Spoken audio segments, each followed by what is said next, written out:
Welcome to the Ecomm Breakthrough Podcast. Are you ready to unlock the full potential and growth in your business? You've already crossed 7 figures in sales, but the challenge is knowing how to take your business to the next level. Join Josh Hadley, an 8-figure Ecomm business owner and investor, as he interviews highly successful business owners. Get ready, because you're going to learn specific actions you can take today to help your business reach its full potential and leave a lasting impact on the world. Welcome to the Ecomm Breakthrough Podcast. I'm your host, Josh Hadley, where I interview the top business leaders in e-commerce. Past guests include Kevin King, Michael E. Gerber, the author of The E-Myth, and Ryan Deiss. Today, I'm speaking with Ritu Java, CEO at PPC Ninja, and we will be talking a lot about Amazon advertising strategies that can help you scale. This episode is brought to you by Ecomm Breakthrough Consulting, where I help 7-figure companies grow to 8 figures and beyond. Listen, Ritu, I started my business back in 2015, and I grew it to an 8-figure brand in 7 years. But there were a lot of mistakes I made along the way that made the path of getting to 8 figures take a lot longer than it really needed to.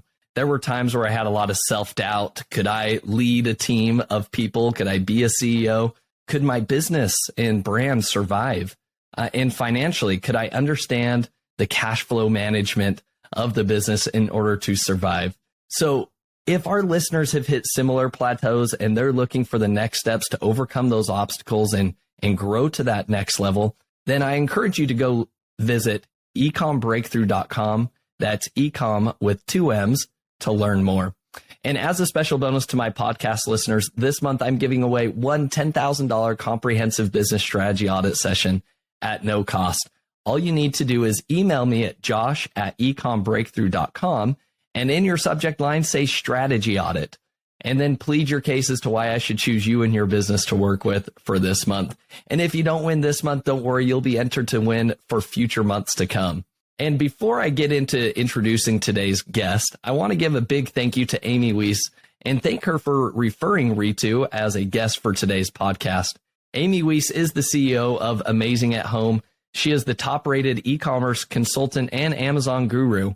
She helps private label brands master the path from concept to launch. So today, I'm super excited to introduce you all to Ritu Java. Ritu has started her e-commerce journey as an Etsy seller over 10 years ago. She is the CEO of PPC Ninja, a software tools and services provider managing Amazon ads for 6, 7, and 8-figure brands. As someone who is really passionate about data science and advertising, Ritu has dozens of PPC mastermind programs, workshops, and webinar, and has even trained hundreds of Amazon sellers on PPC. She has shared her knowledge on over 100 podcasts, webinars, blogs, and conferences, including the Prosper Show, Global Sources Summit, Powwow, the $1 Billion Seller Summit, and many more. So with that introduction, Ritu, welcome to the show. Josh, thank you so much for having me. I am super excited to be here and to talk all about PPC today. Well, Ritu, I'm super excited to have you on the show because I know that you were actually voted as the best speaker at the most recent virtual $1 Billion Seller Summit. So congratulations are in order to you, for winning that award because you shared some amazing content there. Yeah, thank you so much. I appreciate it. Yeah, I was kind of blown away. I never expected it, but I guess it is what it is. I'm super happy and grateful for all the votes and for being voted the best speaker. Thank you so much. Yes. Well, again, congratulations. And again, for those of you who don't know what the $1 Billion Seller Summit is, it's an event hosted by Kevin King. In my opinion, this is one of the best conferences and events that you can go to. It's always limited in the number of sellers. So it's capped, I think, around 100 or so. And the content that they share, Kevin and Ritu, maybe you could add to this, like Kevin kind of forces you to say, you can't take anything else that you've presented elsewhere and kind of reshare it here. Is that true? Exactly. Yeah. Kevin sets a really high bar and, we all want to please him. Like he is he's the greatest mind out there when it comes to content and amazing hacks. And I think because of that, the quality is really, really good. And, no one repeats anything that's been shared on other podcasts and, blogs or any other medium. So yeah, it's really high quality content. Yeah, agreed. Good shout out for the $1 Billion Seller Summit. Yes. Now, Ritu, let's talk about your journey. I mean, you started as an Etsy seller and you've kind of ended up in this PPC expert space.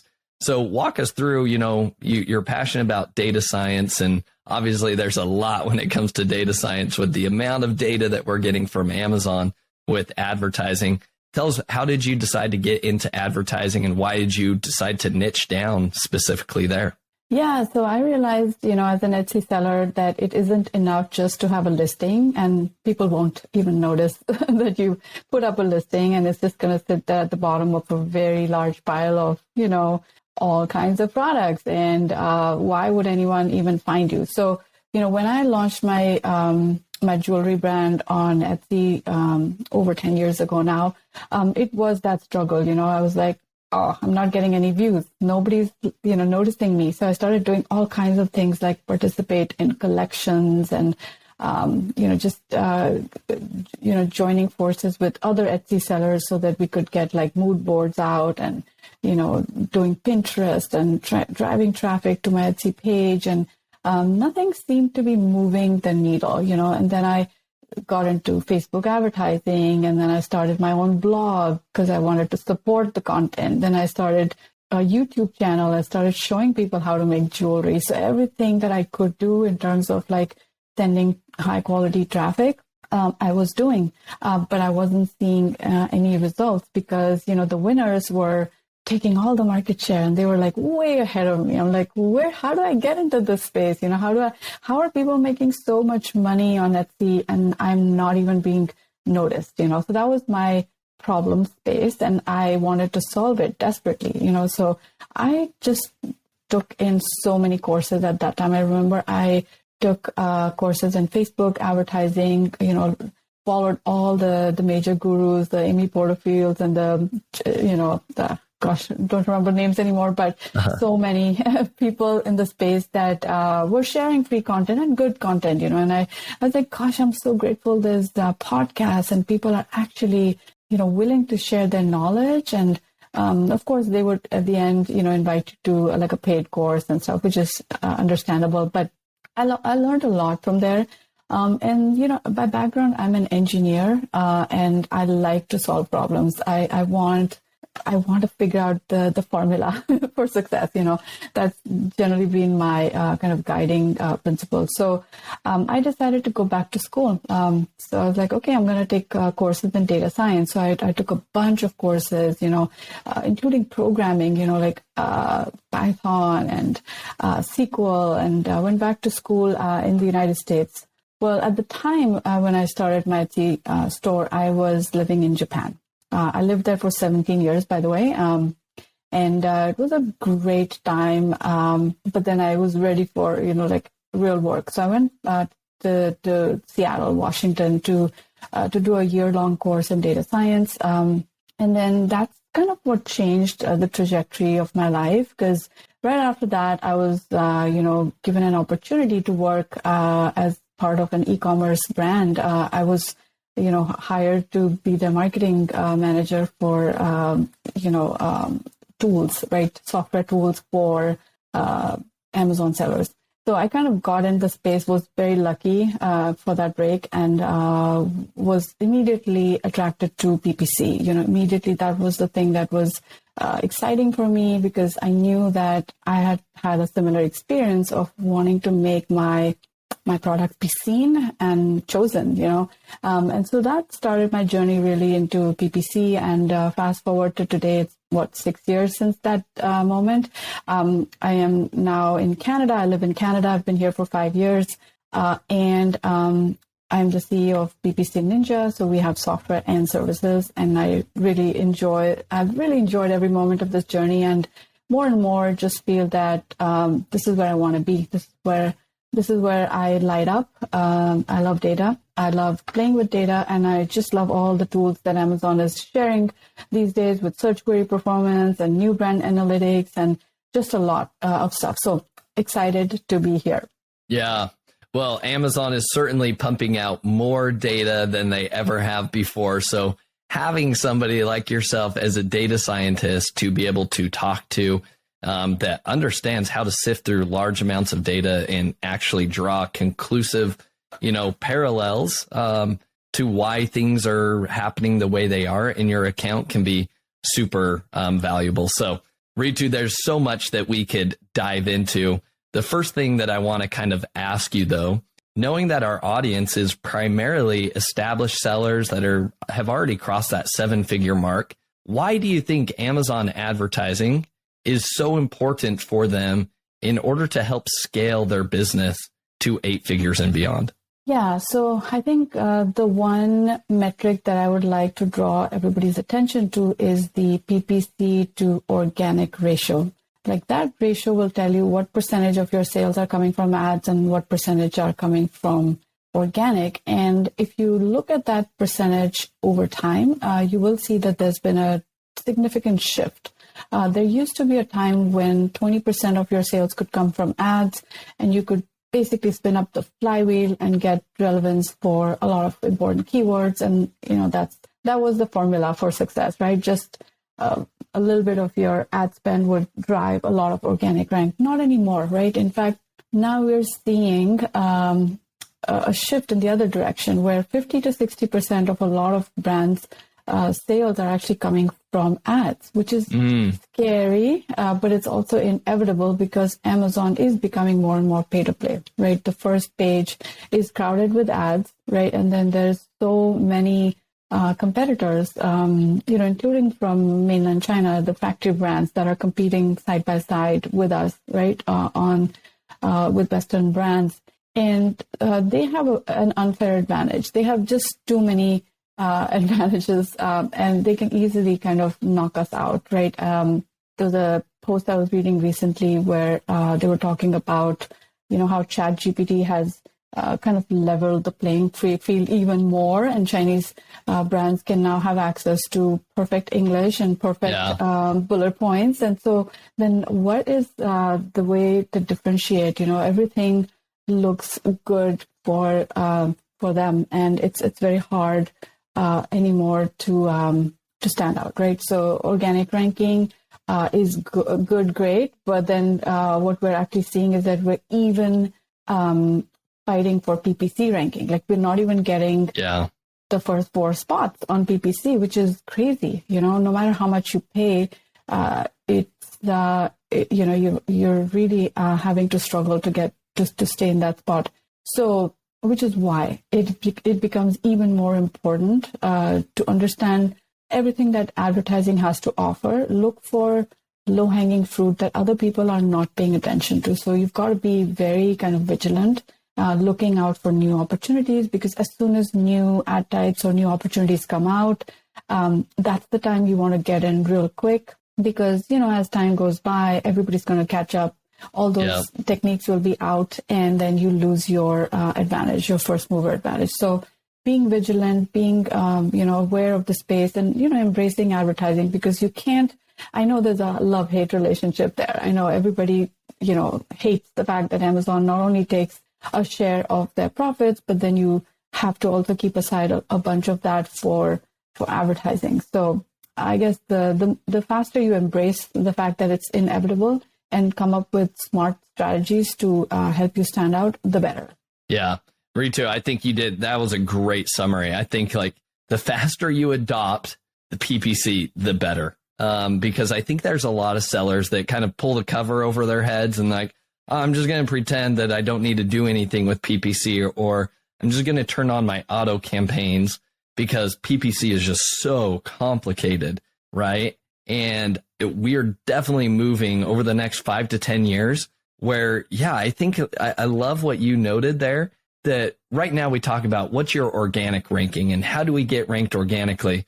I think the conversation 5 to 10 years from now is how do we get ranked on our PPC ads in spots 1 to 4, right? Like, yes. What are the things we should be doing now in order to qualify to be from number 1 or number 4 in that top of search from Absolutely. Amazon, right?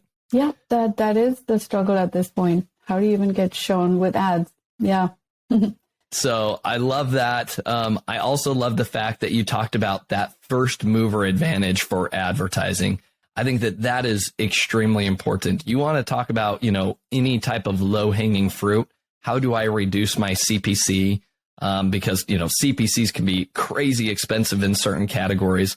Well, honestly, the only way to really reduce those CPCs, because right now they're only going to get higher, is to take advantage of anything new that Amazon gives us in regards to advertising. So anything new that comes out, if you can take advantage, be that first mover advantage, that's where you're going to create the most success. I want to loop back to that PPC to organic sales ratio that you talked about at the beginning, Ritu. What would you recommend from the hundreds of accounts that you viewed, the sellers that are using your platform and software?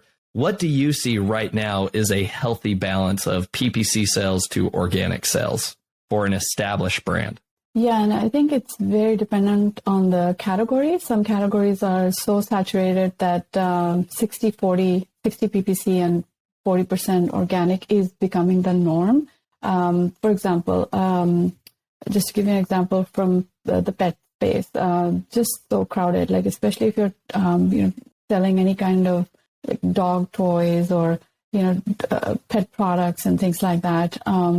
There's so much competition there that 50 to 60% coming from ads is pretty normal. Like there's no chance you can compete with mainland Chinese brands with just organic. They've already got 20,000 reviews and more. Like how can you even begin to compete with that, right? So the ads become your only way, your only chance of being seen, and that leads to the 60-40 ratio. But in some of the other categories where it's a little bit more difficult for anyone to imitate you or to provide services that require human intensive work like support or whatever, like after the fact, it's probably still okay to get like 40% from ads and 60% from organic. So let's say research heavy products or products that require or have a good margin, right? Have a good margin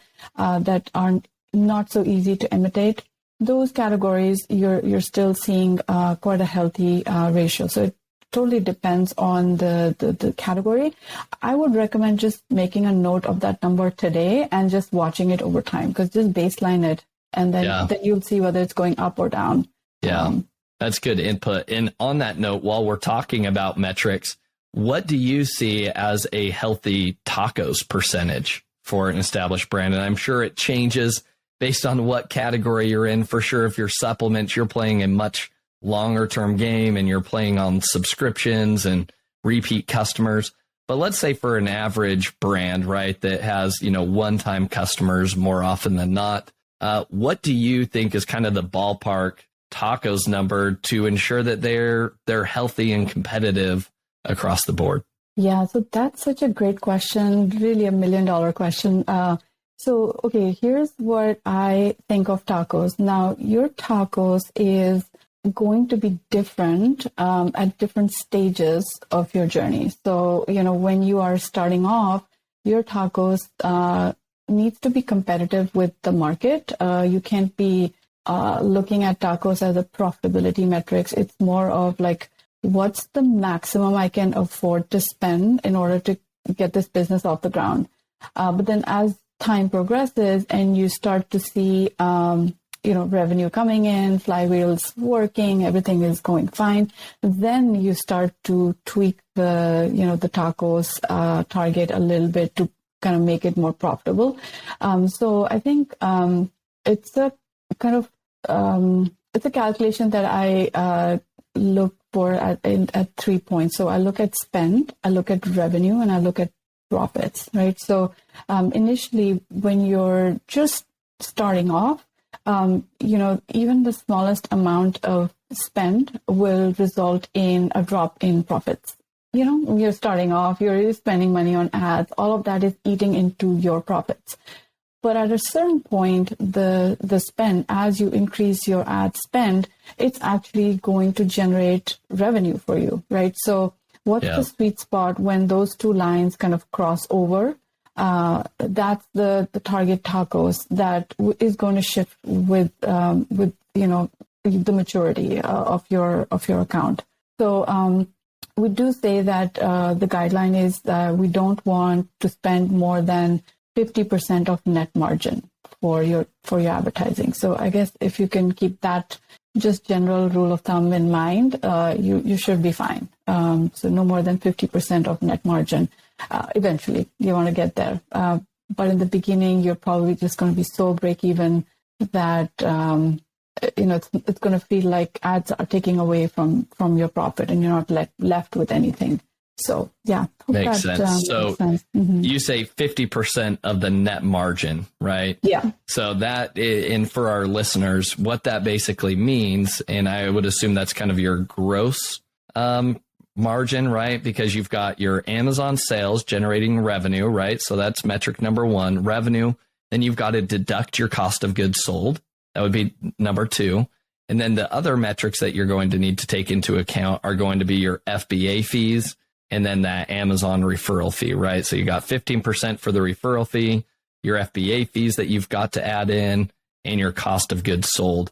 So let's say at the end of the day, your gross profit margin, after you take your revenue and subtract those expenses that we just talked about, you're sitting at about 40%, let's assume, right? You're saying that you could probably spend up to or probably have a 20% tacos number. Is that what you're recommending? Or do you even hear 20%? You're like, wow, that's way too much. Like, what's your feedback on that?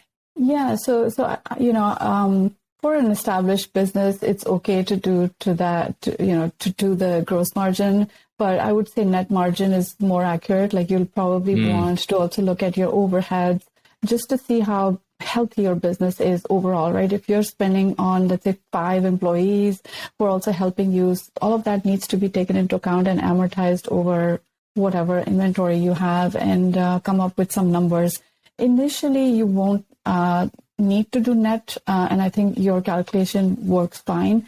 But the moment you've gotten to a point where you're looking at like it's a sustainable business, then definitely look at the net margin and try to peg your target to no more than 50 so that you can take back something, right?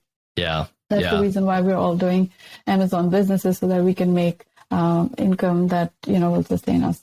I love that approach. Honestly, you're the first one to ever provide that type of approach. Usually somebody's just going to pull out a ballpark number, right? It's going to be, well, I think it's 10%. I think it's 15. Other people are going to say it's 20%. But what I love that you talked about is, even on that net margin number, right? So what's your net profit every month, right? What's that percentage of your revenue? Then divide that by 50%. And that's probably the budget that you should allocate. It's just a general rule of thumb. And as your business matures, you can, open up the floodgates or, shut them down a little bit more according to your needs. But the most important thing that you talked about is focused on that profitability standpoint. If somebody is bootstrapping their business, you could real quickly just drive yourself into the red overnight just by turning on Amazon advertising, right? Amazon will spend as much money as you're willing to give them, right? And so if you're not looking at your financial metrics and how to calculate, hey, what's 50% in my net profit margin, then that's probably where you need to start focusing, is getting your books in order so that you can calculate that number. So that's some basic accounting 101 there. But Ritu, let's dive into the real meat and potatoes of today's conversation. Yeah. Amazon's laid out a lot of new ads. They're always coming out with new stuff, new console, new UI, etc. One of the newer things that we have seen has been sponsored display and kind of being charged on a cost per impression, right? A CPM basis. And there's some interesting data that we are finding from that. So Ritu, why don't you kind of spill the beans and what you're seeing from your side as it relates to sponsored display ad campaigns on Amazon?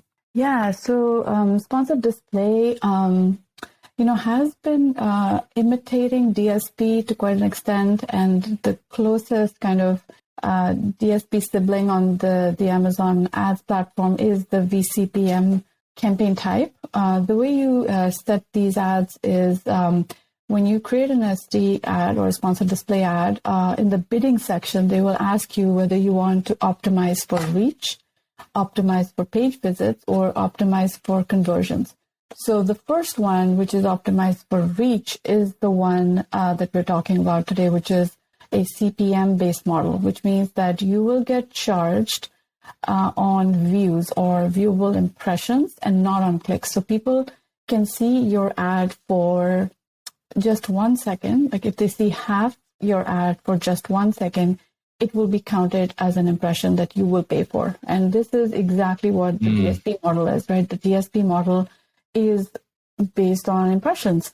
Now, the problem with this kind of ad is that the reporting kind of fails us. Everything else on Amazon is a CPC-based model. This is the only ad type that is charging us on impressions. Now, Amazon has tried to include data coming from this ad type on the same platform, on the same console, and I think they're failing miserably in the reporting side of things, because if you've seen an ad from the corner of your eye, you've not ever clicked on it, how can you say for sure that that's the one that contributed to the sale, right? And so that becomes very tricky because Amazon is reporting sales even when those sales happen through just regular organic visits to your product detail page. And the way it plays out is as follows. Let's say someone is on your product detail page. They came through whatever path. They came through an ad, they came through organic, whatever it is, they're on your page. Now, VCPM shows up on the side, at the bottom, at the top, somewhere on the right. We don't know, right? It could be just a viewable impression.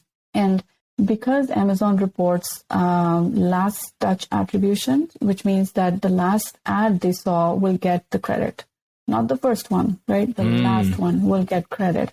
So this VCPM campaign is getting credit for something that you've already spent maybe a lot of money bringing people over to your page or through organic. So people are already there.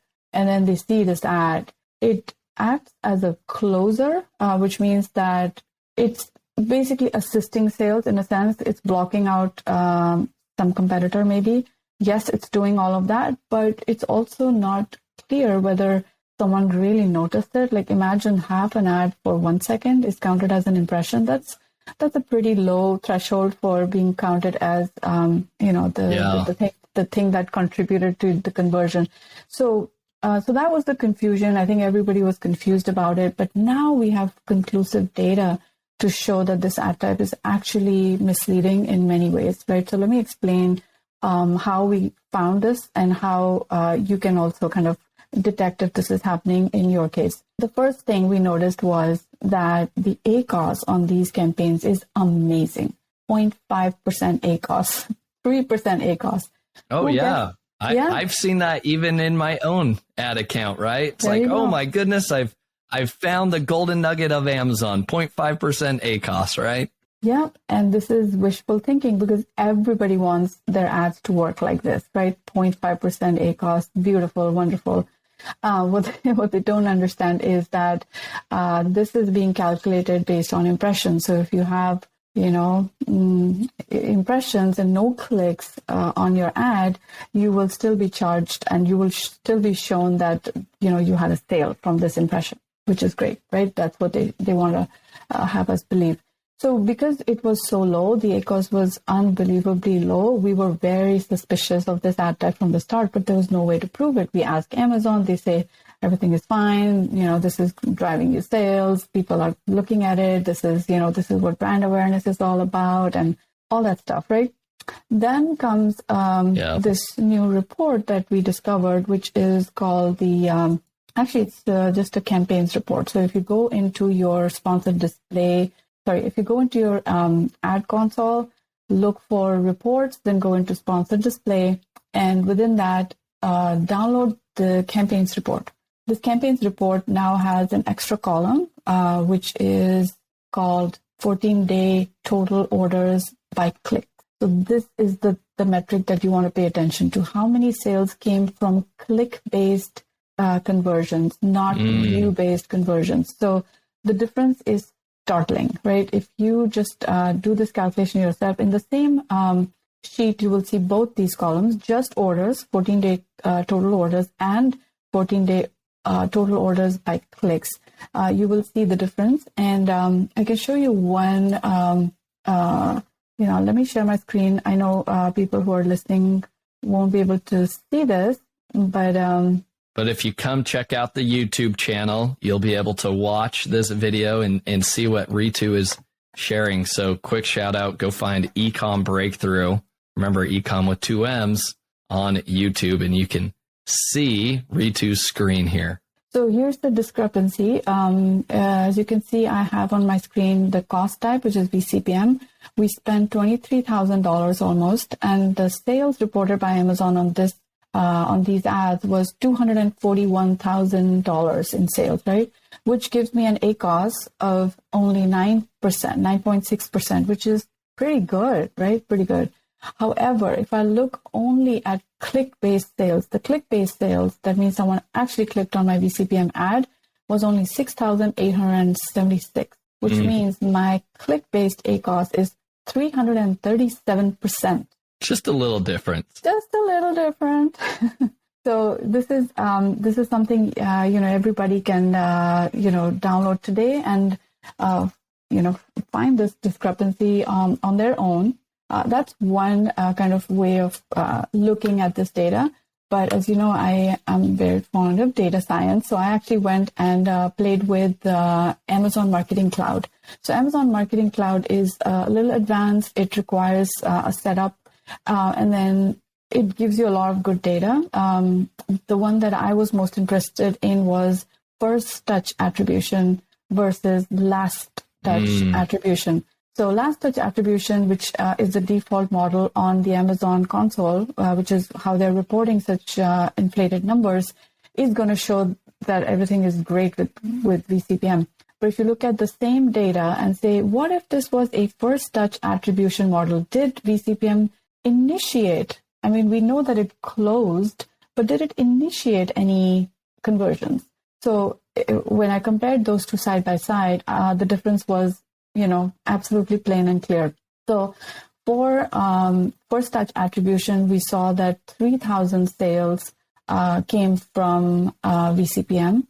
And if you look at last touch attribution, 68,000 sales came from VCPM. So that's the amount, that's the magnitude of difference that we're basically ignoring because of the way the reporting is happening on the console side. So it's an eye-opener. So what did we do, right? So now here comes the action, right? The action is we paused all our VCPM campaigns, like all of them. And then this is for one of our accounts. They went from 8.5 tacos down to 4.9% tacos. Wow. Which is crazy amazing, because what this means is that we were spending a bunch of money pushing these ads, looking like this was causing all the growth, but the growth was the same. There was basically no growth on the top line. Everything was just the same. It was just us spending a lot of money. So we just got rid of that ad type, got a little bit of pushback from the client because they were like, what happened to our sales? And I was like, those sales were not real. Yeah. So the ad sales dropped quite a bit, but the tacos went down as well, and we gave them a bunch of money back to keep. And I think that was the right thing to do. Now, do I think that VCPM campaigns are garbage entirely? Maybe not, because they do serve a purpose, right? Now, if you are a big brand who's looking for maximum exposure, don't want anyone to get in on the side rail, the bottom, the top of your product detail page, you basically want to block out all your competitors with as much ad real estate as you can get. This ad might be good for you. Keep a limited budget and drive it. It's going to show up. Like, it's going to show up as many times as you would want it to. The other thing is, because it's reach based, it can also show up off Amazon, right? So those are other advantages. But what we've noticed is that most of these, especially DSP, basically prioritizes the Amazon platform and not outside. So this is also following most likely the same kind of model. It might be good, but be mindful of how much you're spending on it. Like, keep your budget capped on this. If you just want to use it as a side experiment, go for it. But if you're ROAS focused, if you are looking to, increase your profits, then I would just stop your VCPM ads. Yeah. Yeah, I think that is such an important highlight that you just identified, because again, a lot of sellers are going into this thinking that, oh my goodness, I found the gold mine of Amazon advertising. This is newer-ish. And so, yes, first mover advantage, look at these low ACoS that I'm getting. And I think here's the big mindset shift that everybody needs to understand as it relates to DSP or even sponsored display. Effectively, what you're doing and the strategy is typically used by very big established brands. Let's take American Airlines, for example, right? American Airlines may put up some billboards, right, along the road just to raise awareness, right? Just to be on the top of your mind. That's about it, right? They're not saying, well, because this person saw this billboard while they're driving, they're going to immediately start searching for a flight. No, that's not the intent. Same thing, American Airlines sponsors the American Airlines Center in downtown Dallas, where the Mavericks and the Stars play. And all of it, they have their logo on the court. They have their logo on the building. Their intent, people going there, they're not going there to buy airline tickets. They're going to a sporting event or concerts or whatever it may be. Yet it's just kind of that brand awareness. Now, in my opinion, for those of us that you are bootstrapped, you are trying to build your own brand and growing it to 8 figures and beyond, a lot of these, I'm not going to go put up a billboard for my business just to raise awareness, because that's not where we're at in our business in terms of the needs of the marketing. We are much lower down the funnel. And I would argue that 90% of our Amazon sellers, 95, if not 99% of them, should just be focused on that bottom of the funnel. There's still so much room for optimization there that turning on sponsored display, you're in a whole new ball game of, imagine if you were considering advertising on billboards as you're driving down the road, or consider advertising at the American Airlines Center. That's kind of the analogy I think people need to see in their mind. And then Ritu, let's piggyback off of this. The reason why this is such a big problem is because Amazon is going to start inflating your advertising data to make it appear as though it's so effective, when in reality, let's imagine I need to go to Walmart today to go pick up some groceries. But while I'm driving on the road, there's a billboard for Walmart. And all of the sudden, in some amazing way, Walmart gets that feedback of, oh, he saw the billboard and then he showed up at the store. So the reason why Josh showed up at Walmart today is because he saw the billboard. No, that is not the case. I was going there already. That's what's happening on Amazon. Effectively, you've already seen this product. You've already clicked on it from a regular sponsored ad or a headline search ad, or you've seen it on the storefront. And then lo and behold, it loads somewhere on some other random page. All of a sudden, Amazon's saying, well, it's because they saw this. Amazon doesn't even know if that end user actually even saw that impression. They have no idea. It just loaded on the screen. So I think you've dispelled a huge issue, I think, with sponsored display. And I think sellers, before you get into it, need to go into it with the full open, their eyes wide open in terms of what Amazon's reporting. I like that you uncovered, that first click. attribution, there is a way that you could actually see, is it being effective? Because yeah, maybe there is a place, but not at 300% ACOS for most people, right? Right. Yeah. Yeah. And just a couple more things. Like, I have nothing against sponsored display in general. So there is one other type of sponsored display ad that I absolutely love and use, which is actually two. So views remarketing and purchase remarketing. Those two are really powerful because they bring back people that may have visited a page and did not purchase. So they're at least keeping track of the purchase part of it, that they did not purchase. So your ad won't go waste. You will be shown only if the purchase has not yet occurred. And the purchase remarketing is great for people who have like a repeat purchase component, something that can be purchased, refill, supplements, for example, or subscribe and save type of products. Those will really benefit from the remarketing because, people are 9 times more likely to buy from you if they have purchased from you in the past. That's just general statistics. So those ad types are really powerful. And also I use sponsored display for product targeting, which gives me a really nice placement on the right rail under the buy box. And those ads are still powerful. The only thing you need to be careful about is the bidding setting that you pick. Don't pick optimize for reach. You should pick optimize for conversions. If you do that, then you won't have the VCPM type. You will get the CPC type of ad, which means only if someone clicks on it would you get charged. So those are safe. So there's still opportunity with sponsored display, except that it's not the VCPM. That's the evil one. Yeah, and that's a great summary. Yeah, so don't get me wrong. Sponsored display is not completely out of the question. It's the different types of ads that you can generate, right? So remarketing, obviously, to an abandoned cart shopper, that's extremely low down the funnel. Great opportunity. Remarketing to somebody that's already purchased your product for repeat purchase, another great strategy. It's when you consider using sponsored display higher up the funnel that you need to be aware. And those, selecting whether it be reach or conversions makes a big difference. So I think that is fantastic information for our listeners.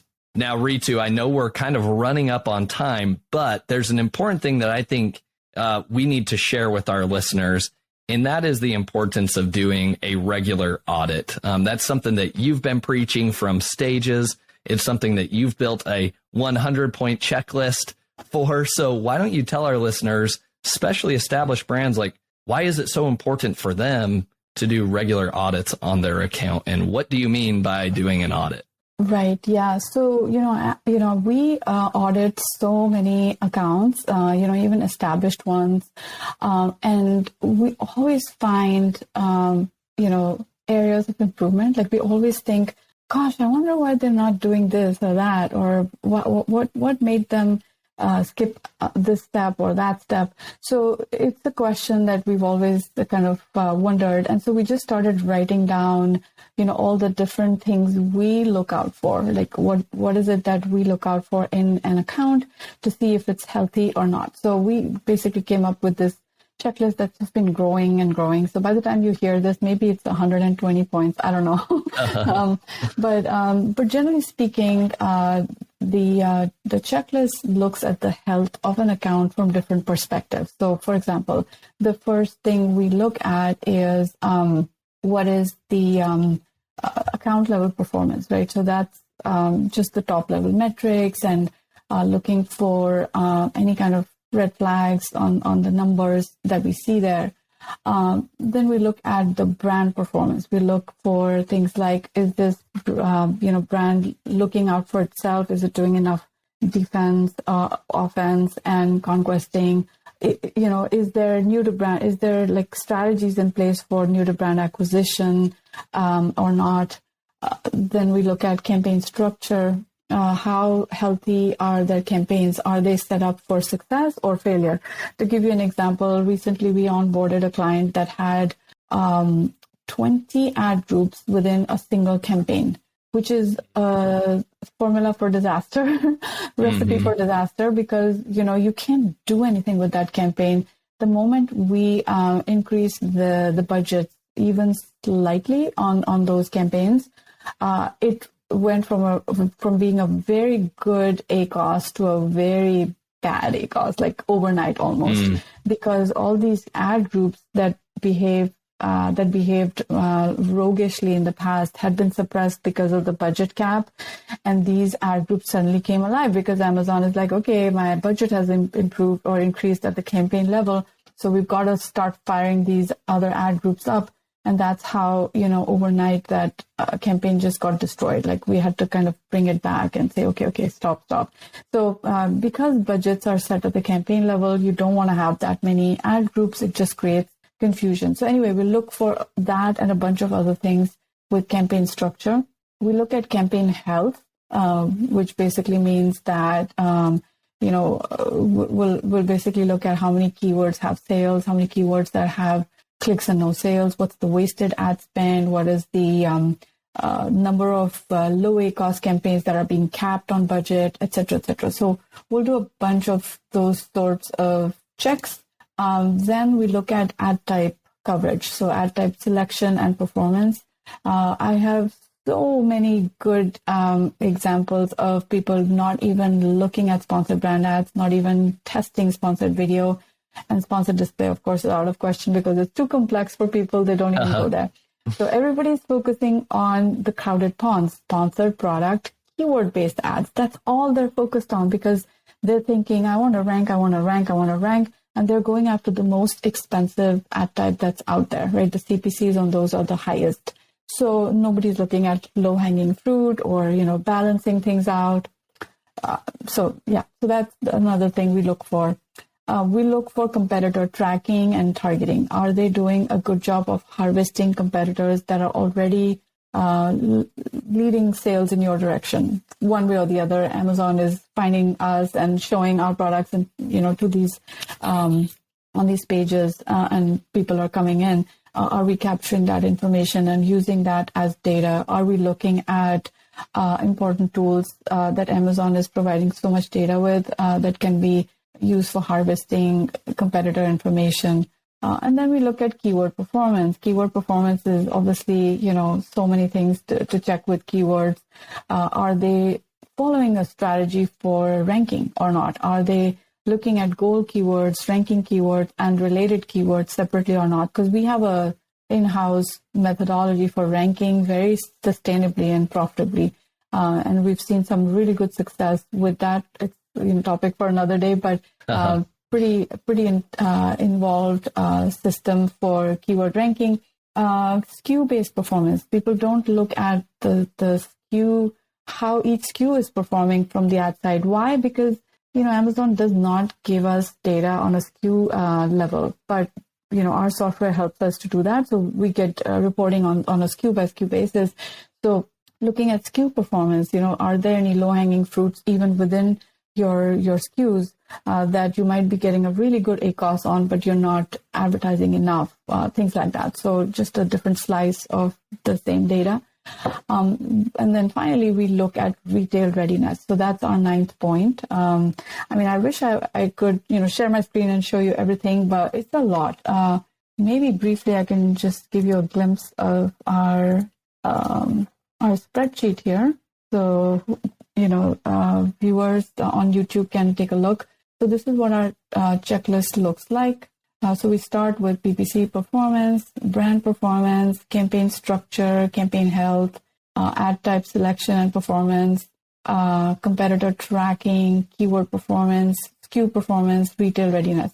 So this is basically our checklist. And I know that, you can pause and view it at leisure, but we use this to not only look for opportunities with our existing clients, but then we also kind of use this from time to time on our, on clients that have been around for a while and see how we can find any, opportunities. Like they're always hiding somewhere. Like you just have to go find them, right? So yeah, I think that was the thing that I thought might be useful for people. Just making sure that the account is healthy and stays healthy. I love that. Now, Ritu, I'm curious, what is your recommendation? Let's say somebody is doing PPC by themselves, right? Or they have it in-house at their business. Would you encourage them to kind of follow through this checklist that you went over in terms of an audit? Or are you actually recommending that people reach out to agencies and experts like yourself to say, hey, would you mind conducting an audit on my account and tell me what I'm overlooking, right? Because I think that, a third set of eyes, a third party's opinion can actually be very revealing and eye-opening at times. So what's your perspective on that? I agree. So I think most agencies will do a light audit that is fairly automated. Like you just provide a few reports and they can give you an audit that is, quite quick to carry out. Now, this audit that I showed you is a pretty intense one, and it's going to take a long time, right? And it's probably best to do this kind of audit when either you have an in-house team or you're really serious about going ahead with an agency, because it is pretty time consuming to do all these checks. But, light audits, anything that can reveal issues, problems, opportunities, definitely ask an agency to do it for you and see what they say. And at PPC Ninja also, we offer free audits. If you are above a certain, I think we need them to be at least 10,000 in ad spend in order to qualify for a free audit. But would be happy to do it for your audience and take a look at your account and, give you some inputs. Maybe one or two of those might be useful right away. Who knows? Awesome. Well, there you have it for our listeners. If you would like somebody to do maybe not as comprehensive as all of those checklist items, but at least maybe pointing out some options and areas for improvement in your PPC campaigns, reach out to PPC Ninja. Now, Ritu, as we wrap up here, I love to leave our audience with 3 actionable takeaways from each episode. Here are the 3 takeaways that I noted. Let me know if you think I'm missing something. Number 1 is that sellers and brand owners need to come to Amazon or approach their PPC management with a budget in mind. Rather than just, kind of picking a number out of the air in terms of, hey, my taco should be 10 just because I heard about it on some podcast. You provided some very clear metrics and some guidelines for people. So what Ritu had recommended is take your net profit margin, okay, whether it's a percentage that you take or whether it's, actual numbers, then divide that by half. And that should be your budget. Well, not necessarily your budget, but that's what you should be aiming towards for your tacos, right? So if you have a 15% profit margin, net profit margin, maybe you should be targeting about 7.5% for your tacos. Is that correct, Ritu? Yeah, and that would be like an eventual goal. And some people in the initial stages of their journey might be willing to take up all of that 15% just to make their brand take off on Amazon. Yeah. Perfect. Awesome. So that's number 1. If you don't have those metrics, go get those metrics. And number 2, start to use that as a baseline and just start tracking from today. Action item number 2 is to be wary of sponsored display ad campaigns. As Ritu mentioned, it is a very complicated kind of ad setup. We're all very used to the keyword-based sponsored product ads, even headline search ads to an extent, and video ads.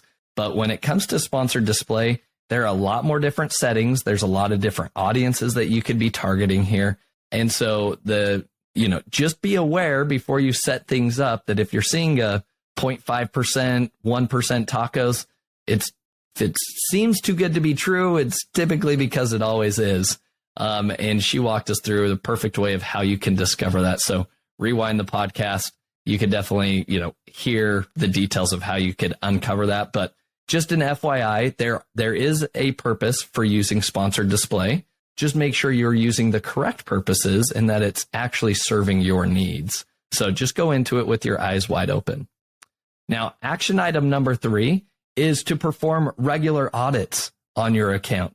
Don't become complacent And I think along with these audits is I would probably add on the fact of like, you should be staying ahead of the curve and consuming information from experts such as Ritu and other PPC experts that are in the know of the latest things that Amazon is releasing and staying up to date with those things, because it's easy to kind of take a step back and PPC can be overwhelming and too much to do in one day. But it's always important to take that first mover advantage, do regular audits so that you can clean up areas of improvement. So Ritu, is there anything you think that I'm missing that we should relay to the audience here? Oh, that was a great summary. Thank you. Awesome. All right, Ritu, as we wrap up today, I like to ask the final 3 questions that I ask every guest.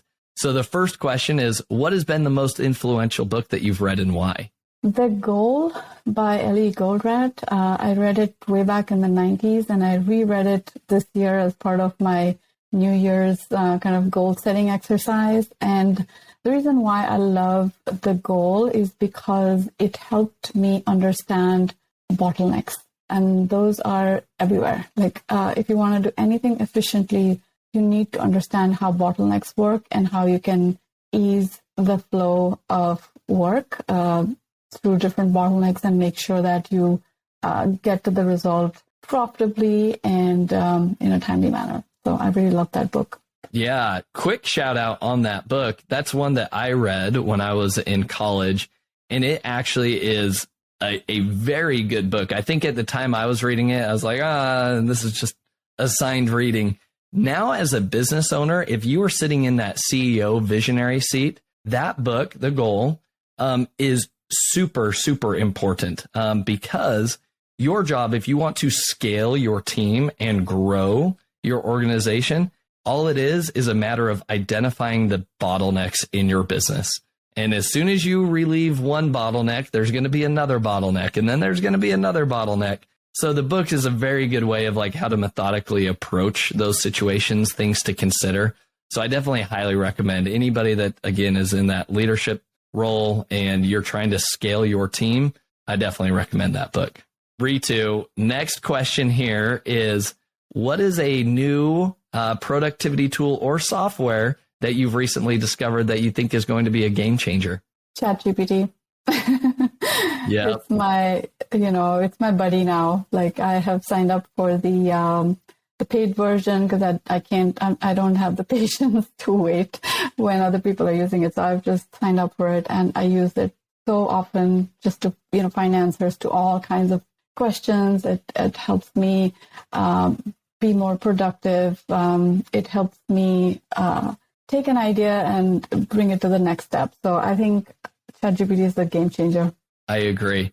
And I think I've asked that question and have received that response every time. And if I were to answer that question, I would respond with ChatGPT as well. I think I need to refine my question. And so I'm going to put you on the spot. Sure. What is your favorite prompt that you've given to ChatGPT? Yeah, so I think my favorite prompt is when I ask ChatGPT to create a Google Sheets formula, because that's my second favorite tool, right? So Google Sheets, I use it all the time for all kinds of like mini tools, micro tools, and ChatGPT helps me do my work in Google Sheets much faster because I know formulas, but I don't remember them. Like if someone says, how do I extract, this word from another column, I'll just tell ChatGPT, I'll say my column A has this, column B has this, and I want this in column C. Give me the formula. So in no time, I have the formula. I don't need to research. I don't need to do anything. It's just so easy. I love that. That is a great recommendation. Love that. So now I've effectively changed this on the spot. You were the first, Ritu. You can always remember that. The first GPT specific prompt question. All right. Last question, Ritu. Who is somebody that you admire or respect the most in the e-commerce space that other people should be following, and why? Kevin King. So I met Kevin 7 years ago or 6 years ago. I can't remember, in Hong Kong at the Global Sources Summit. And he just blew my mind because he came up with so many hacks that, Migla, who was the coordinator at the time, was having a tough time, containing Kevin's, session, which was just exploding, and people just kept wanting him to go on and on and on. And he introduced us to so many new concepts, so many new ideas about sourcing, about A/B testing, about PPC, about backend keywords, like just so many ideas and hacks. And to this day, Kevin is just full of ideas, and I just love listening to him. So I think everybody should follow Kevin King. Awesome. I'll echo that as well. Well, Ritu, thank you so much for your valuable time today. If people want to learn more about you, you've got many different masterminds. You were generous to offer a free audit to our listeners. Where should people go to take advantage of these offers and learn more about you and follow you in your journey? Yeah, so you can just reach out to me. My email is ritu@ppcninja.com. Just send me a message and we'll take the conversation from there. You can also follow me on LinkedIn. I post a lot of content there. So it's just my full name, RituJava. I think you'll find me around. So just reach out and I'll be happy to help and engage. Awesome. Well, Ritu, thanks again for your time and for sharing your wisdom with us. Absolutely. Thank you so much, Josh, for having me. It was amazing. Thank you. Thank you for listening. Visit ecommbreakthrough.com for more information. If you've enjoyed today's episode, the best way you can show your appreciation is by clicking the subscribe button and quickly leaving a review. See you again next time.